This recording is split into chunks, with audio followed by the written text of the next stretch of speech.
B. Collins.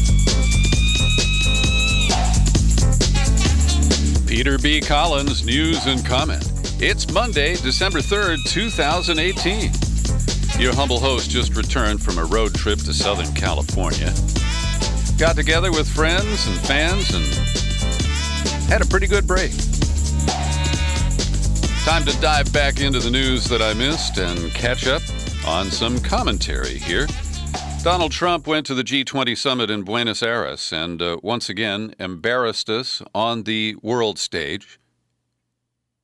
And we're told that it wasn't as bad as some other world fora that he has attended. But, of course, there is that photo op of the kind of fist bump or bro greeting between Putin and Crown Prince Mohammed bin Salman of Saudi Arabia. And Trump is seen in the background kind of glaring at them, wanting to be a part of that scrum to celebrate their bloodthirstiness. And, of course, Putin is celebrating that Ukraine and he are in this conflict, and Russia took possession of a tugboat and two Ukrainian vessels, and that was the reason given why Trump canceled his meeting with Putin at this summit. But the centerpiece from Trump's point of view is the Saturday night dinner that he had with China's leader, Xi Jinping.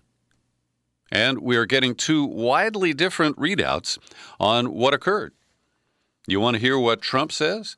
Well, he tweeted, "Farmers will be a very big and fast beneficiary of our deal with China. They intend to start purchasing agricultural product immediately." And he went on to say that he has granted a 90-day reprieve to China from ratcheting up tariffs that are threatened for January 1st. And that this will give time for lower-level officials to work out some sort of a deal. And if no deal is reached in that time frame, he said he would go ahead with his previous plan to raise tariffs on $200 billion worth of Chinese products from 10 to 25%. But what is Beijing saying? Well, they have a very different take on what occurred. They don't mention that 90-day window. They don't talk about buying very substantial amounts of U.S. agricultural, industrial, or energy products. They haven't mentioned anything about tariffs on car imports into China, which Trump said was part of the discussion. What the Chinese media did say was that the two sides would work to gradually decrease the trade imbalance. So Trump is claiming this big breakthrough. And, commentators quoted by the Washington Post. Here's Paul Hanley, an Asia advisor to George W. Bush and Barack Obama. He said, "Do we have another Singapore summit where the North Korean delegation went home with a very different set of perspectives?" And, of course, Trump's previous meetings with Putin have led to very different reports on what occurred and what the follow-ups would be. So we just have to figure that Trump has this vivid imagination. It caused markets worldwide to move upward today, almost 1% here in the United States. And if the markets will move on Trump's imagination, just think what could happen. Last week, we learned that lawyers for Paul Manafort have been repeatedly briefing Trump's lawyers on Manafort's so-called cooperation with the special counsel, Robert Mueller. And as you probably know by now, Mueller suspended the plea deal with Manafort, saying that he has not been forthcoming and apparently has told repeated lies. Now, this back channel that is acknowledged by Rudy Giuliani, the volunteer lawyer consigliere for Trump, I called him Bush, he said that this is going on. He defended it as a source of valuable insights into the special counsel's inquiry and where it is headed. Such information could help shape a legal defense strategy.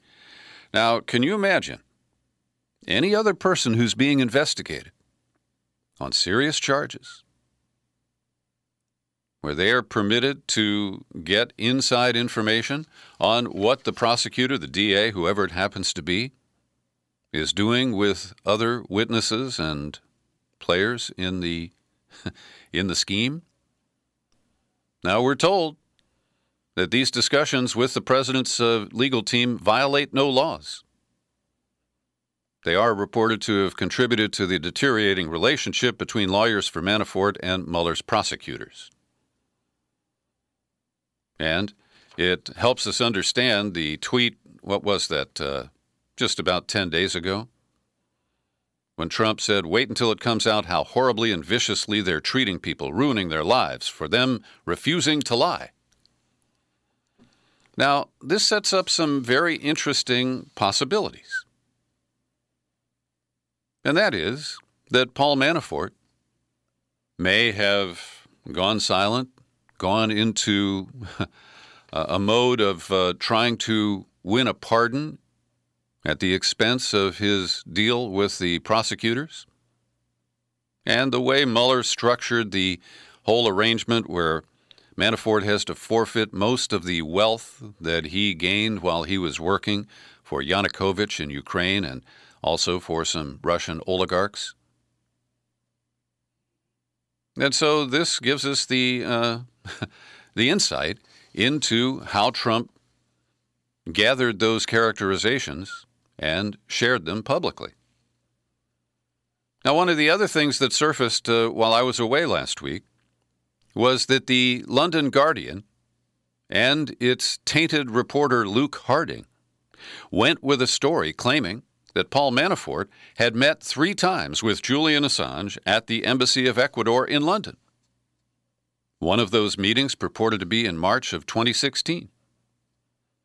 Manafort issued a statement, "The story is totally false, deliberately libelous. I've never met Julian Assange or anyone connected to him.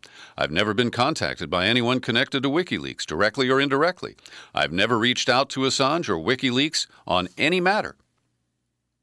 And it's fair to say that Julian Assange is equally adamant that he has never met Manafort, and he has reached out to raise money for libel lawyers to take that up with The Guardian.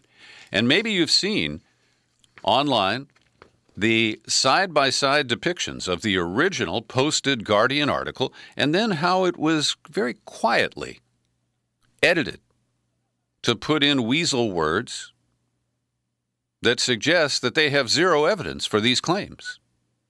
Yet The Guardian is standing by its story, drawing the ire of Caitlin Johnstone, published at Consortium News today. And she says that this report contained no evidence for its nonsensical claims, was entirely anonymously sourced, and she said, nobody's ever come back and said, "Hey, Caitlin, sorry for calling you a Russian propagandist. It turns out that story wasn't as fact-based as we thought." So while she takes a somewhat whimsical approach to this, she is spitting mad, and she urges us never to forget or forgive The Guardian for this. She says the Guardian hit piece was so spectacularly desperate in its overreaching to advance a narrative which has been used to manufacture support for a long time CIA MI6 agendas like arresting Assange, stopping WikiLeaks, censoring the Internet, and subverting Russia, that it completely exposed itself as the establishment PSYOP firm that it is. And if you haven't seen it, Aaron Mate, who's appeared on this podcast and who just announced last week that he's moving on from the Real News Network, he did the powerful interview. Just do an online search for Luke Harding and Aaron Mate. And Mate published this book, Collusion. And when he was challenged in a very gentle and polite way by Aaron Mate about the basis for the collusion claims, Luke Harding just attacked him for being a skeptic. So I'm glad to see that John Stone and Glenn Greenwald and others have really very vividly and aggressively attacked this false reporting. But it feeds the bias of many people, and at least we can say that the corporate media in the United States didn't fall for it. The Washington Post and the New York Times, the main promoters of Russiagate, did not climb on board for the Guardian story about Manafort and Assange. Also last week, Michael Cohen entered a new plea deal. I want to make an interesting note that this plea deal was directed by the special counsel, Robert Mueller. The earlier pleas of guilty by Michael Cohen were handled by the U.S. Attorney's Office in New York. And I believe this suggests that Cohen has kind of moved up the food chain and is directly cooperating with the Mueller probe. But this new plea, in my reading, suggests that the Trump cover-up is all about the Moscow hotel project. And we've got rumors that, they were talking about offering Putin a $50 million penthouse. I don't believe there are any documents to support that, but that is one of the things that is flying around. And I watched Rachel Maddow last evening. It was actually her Friday show. And she was chewing over how Mike Flynn and Katie McFarland lied about their contacts with Russia before Trump was sworn in. And I view this as a cover-up of greed and slime. And if evidence surfaces about this collusion thing and that Russia was actively invited or supported by members of the Trump campaign to collude, to meddle in the election, I'll change my position. But I haven't seen that.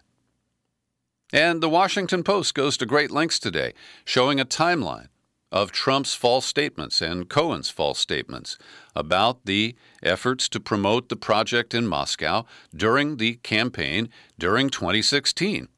And they've involved now Dmitry Peskov, the spokesman for Putin, saying that he got this email on January 20th from Mike Cohen, that's in 2016, and that he had previously told us that they never answered that email.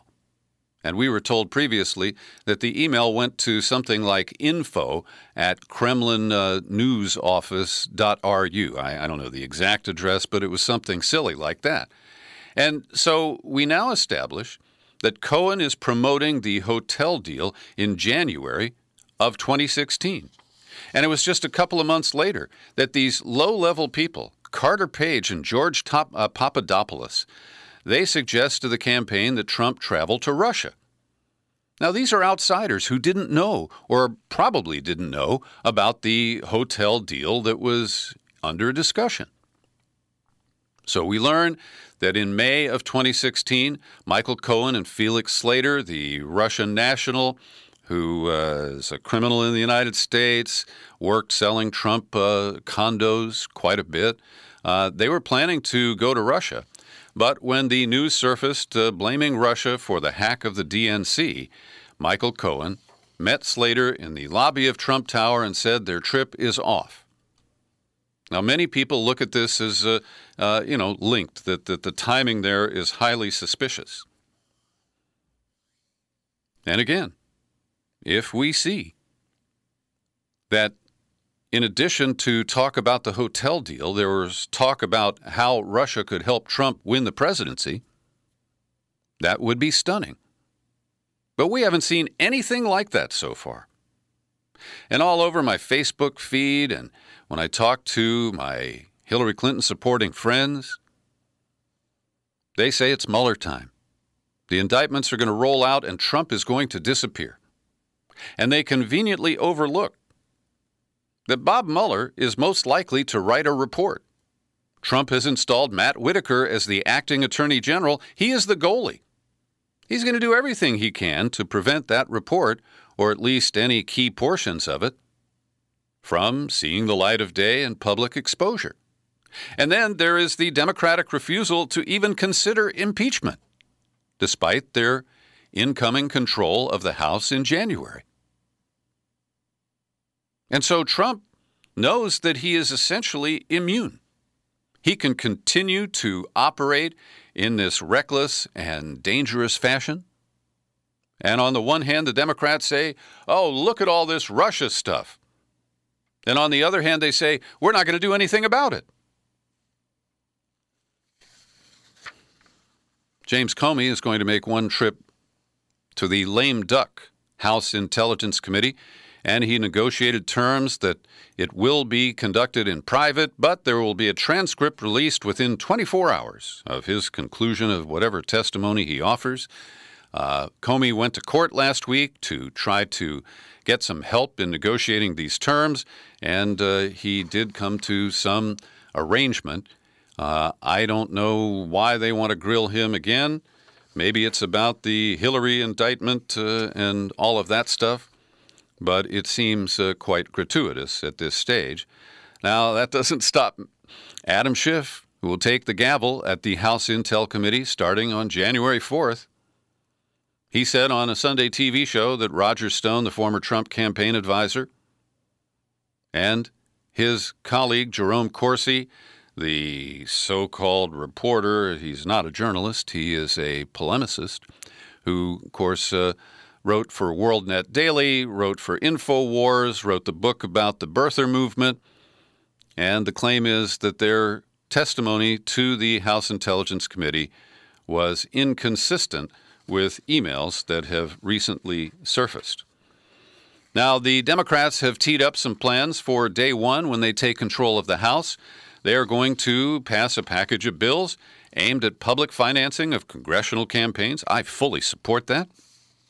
And they want to fight corruption with a litany of proposals, including higher standards for disclosure and transparency with PAC money and dark money in campaign funding, a push for enhanced disclosure for online ads, limiting coordination between super PACs and campaigns. That's a joke, as it's practiced right now, a focus on reinstating voting rights, combating partisan gerrymandering, addressing election security concerns, revamping the Office of Government Ethics.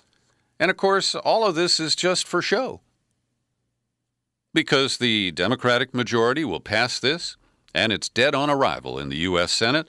And even if it managed to get past the Mitch McConnell bill killer button, you think Trump would sign any of those reforms? Meanwhile, the lame duck Republicans in Wisconsin are busy trying to ram through bills that would limit the power of the incoming governor, Tony Evers, and the Democratic Attorney General-elect, Josh Cowell. And they're trying to use their waning power with Governor Scott Walker to, move up the 2020 presidential primary to help a conservative state Supreme Court justice, restrict early voting in a way federal court has disallowed, and allowing the legislature to sidestep the Democratic Attorney General in future legal fights. So this is just the kind of tactics that Republicans use. Over in Michigan, the Republican-controlled legislature is busy rolling back an increase in the minimum wage that it passed in order to try to garner votes in the midterm elections. And yes, they will get away with it. Al Franken is ready to resurface. He's posted a little bit on Facebook. He said, "When I left the Senate, I said I was giving up my seat, but not my voice." And so he has launched a podcast. The first episode is about health care. And he said, maybe I'll do another one. I don't know. And, of course, we have to remember that Al Franken went down in a firestorm that was in some ways stoked by his Democratic colleagues.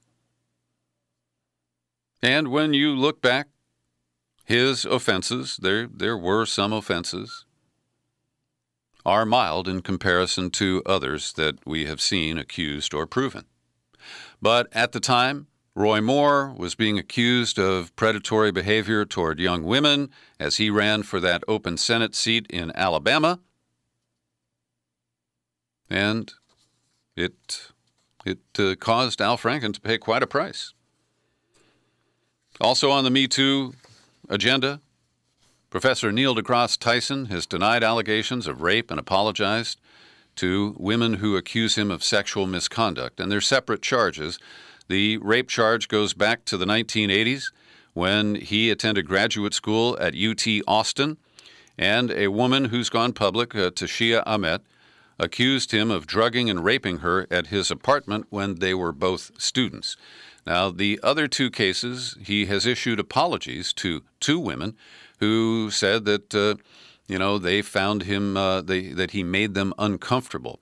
And related to one woman who was working for him, he said his intent was to express restrained but genuine affection when he clumsily declared, "If I hug you, I might just want more." And, of course, I wasn't there for any of those exchanges, and I don't pretend to know his guilt or his innocence. But that story has surfaced today. Every day I pause for a moment to thank the people who support my work here at the Peter B. Collins Podcast with your subscriptions and your contributions. And I haven't done it in a while, but I want to mention Forbes Johnson, who has been a very generous contributor. He helped fund the purchase of the computer that this podcast is being recorded on right now. Also, I want to thank Kate Brennan for renewing her annual subscription.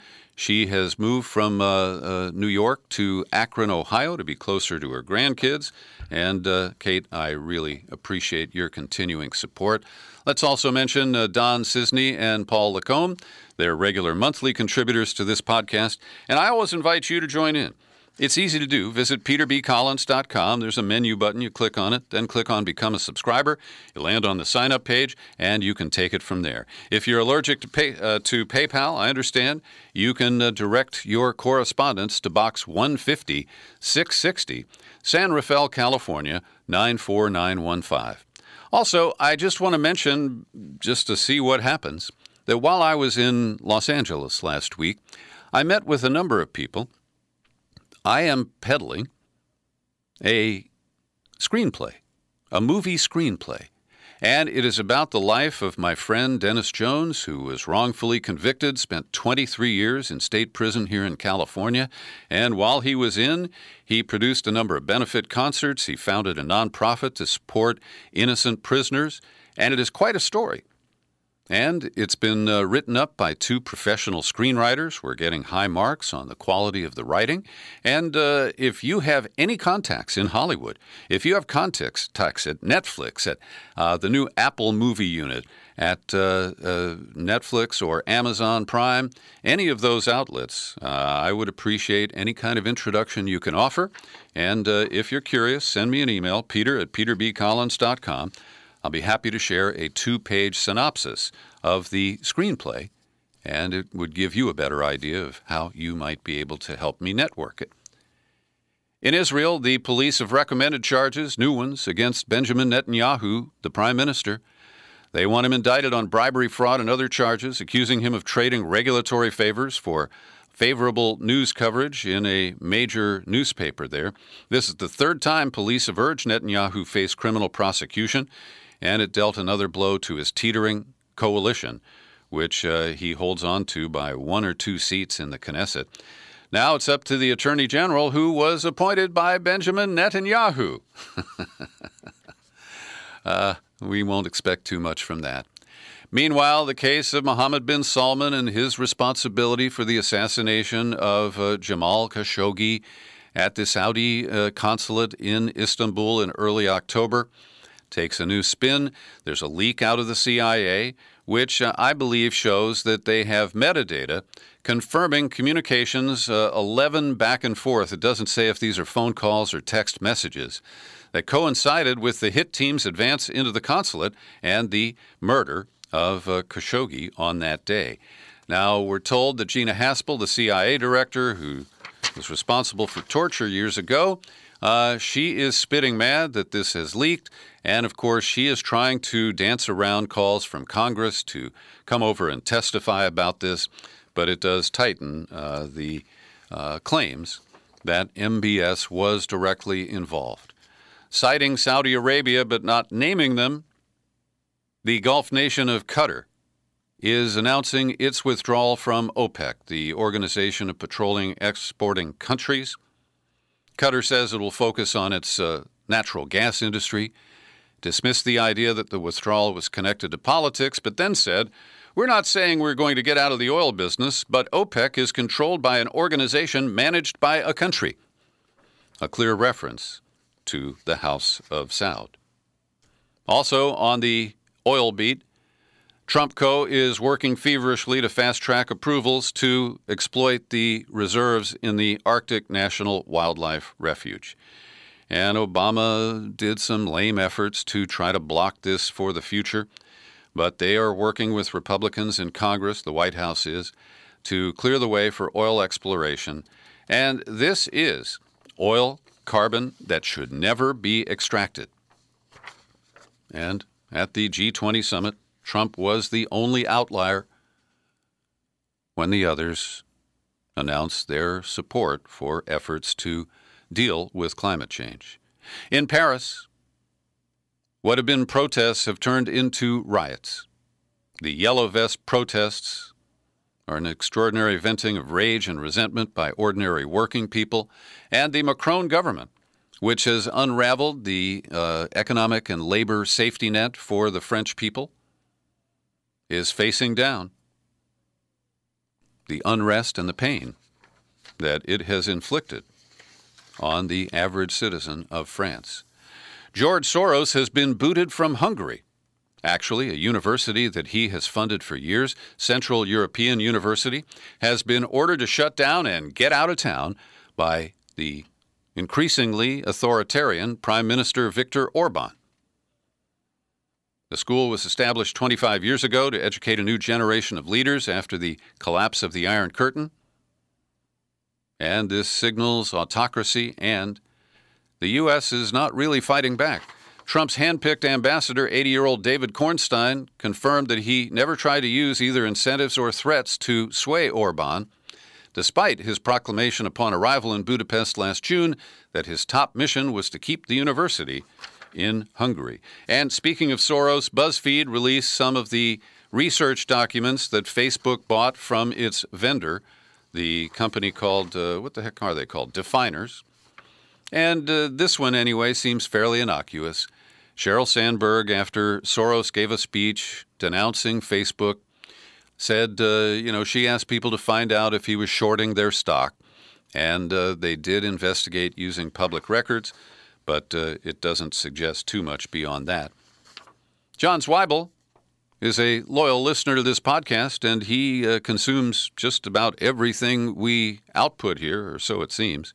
Anyway, he took exception to last week's podcast about the risks of the rollout of 5G wireless technology. And I'll read the germane portion of his piece here. I acknowledge the potential for RF energy to harm the body. Sunburn hurts. It can even kill you. If you stick your head in a microwave, it may blow up.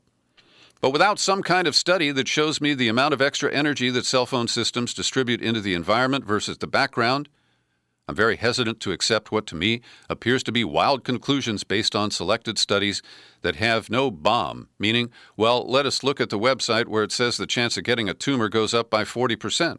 That sounds horrible, but how many people get tumors?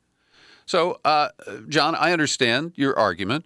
And we were citing on the program that I distributed on the podcast last week the results of studies that showed that non-thermal exposure, in other words, the exposure that doesn't cause a transfer of heat, based on 4G technology, led to specific cancers in the rats that were being studied and exposed. And I agree with you. There is the potential for RF energy to harm the body, and we don't have studies about 5G. They are rolling it out, just telling us to trust them. And because it's part of a bigger package where the wireless companies are trying to bulldoze the local communities, force us to allow these cell phone towers and transmitters every 300 feet on public rights-of-way, they're sharply reducing the compensation to local government for the use of a telephone pole or other utility infrastructure. And so the combination of the health risks and the preemption of local regulation give me great pause. I want to mention two people who have died as I wrap up the podcast today. Everybody knows that the 41st President of the United States, George H.W. Bush, died in Houston the other day. And can we hold two thoughts at the same time? It's truly gross to see the corporate media provide only fawning coverage, telling us what a nice guy George Herbert Walker Bush was. And I believe that he was nice to the people he worked with. He loved his family. He cared about that 3-year-old girl of his who died of leukemia. Yeah, I think he was a human being. But he was also a patrician, a blue blood, privileged, upper-class guy who was trained in how to be polite, have good manners, be self-deprecating. And of course, when you compare that to Trump, it makes him look like a decent guy. But I will just run down a list here. Dallas, 1963, the Kennedy assassination. George H.W. Bush was CIA director. He was ambassador to China. He was Reagan's running mate. He helped manage the October surprise. He called the no new tax pledge voodoo economics before he said, read my lips, no new taxes, and then he raised taxes. He was part of the Iran-Contra cover-up. He pardoned many of those criminals, including Elliott Abrams. He directly was involved in funding Saddam Hussein in Iraq's war against Iran in the 1980s, and then his ambassador April Glaspie delivered ambiguous messaging that led to Iraq's invasion of Kuwait and Bush's glorious liberation of a country that we had no treaty obligations to liberate. Then there was the adventure in Panama. And that was so corrupt they had to keep Manuel Noriega locked up for decades to keep him from telling the truth. And the half praise I heard on CNN yesterday coming from the Bush crime family's consigliere, James Baker, was that he was the best one-term president in American history. Now, if you're sickened by that fawning coverage, head over to Consortium News. They've got some great archive articles from Bob Perry about the October surprise. Also, about other issues that go back into that era. There's a touching piece from Ray McGovern, who had a personal relationship with Poppy Bush. And when Ray complained to Poppy about his son, W., he got an interesting handwritten note back from the father. You can read that at Consortium News. And don't forget my friend Russ Baker over at Who, What, Why. He wrote the deeply researched book, Family of Secrets, all about the Bush dynasty. And he wrote a piece that was published on December 3rd at Who, What, Why. And finally, I want to pay tribute to my former colleague, Ray Taliaferro. Ray was on KGO AM here in San Francisco for more than 30 years, holding down the all-night shift with an eccentric program. And back in the glory days of AM radio, there was always a wacky guy on the all-night show. Before Ray Taliaferro, KGO featured my old buddy and no relative, Al Jasbo Collins. And Ray was a leftist whose arguments often left me kind of puzzled. But he was a force. And I substituted for him. I worked before him several times. He was not a man who was given to glad-handing or chit-chat. But I have a great deal of respect for Ray Taliaferro. He also served on the Arts Commission here in San Francisco for many years. And we don't know the details of his mysterious death in Paducah, Kentucky, at the age of 79. Ray, you were quite a guy, and I hope you will rest in peace. Thanks for listening to this daily news and comment podcast. You're free to share it far and wide. You'll find it on YouTube, and I'm still Peter B. Collins. Happy trails to you until we meet again. Happy trails to you. Keep smiling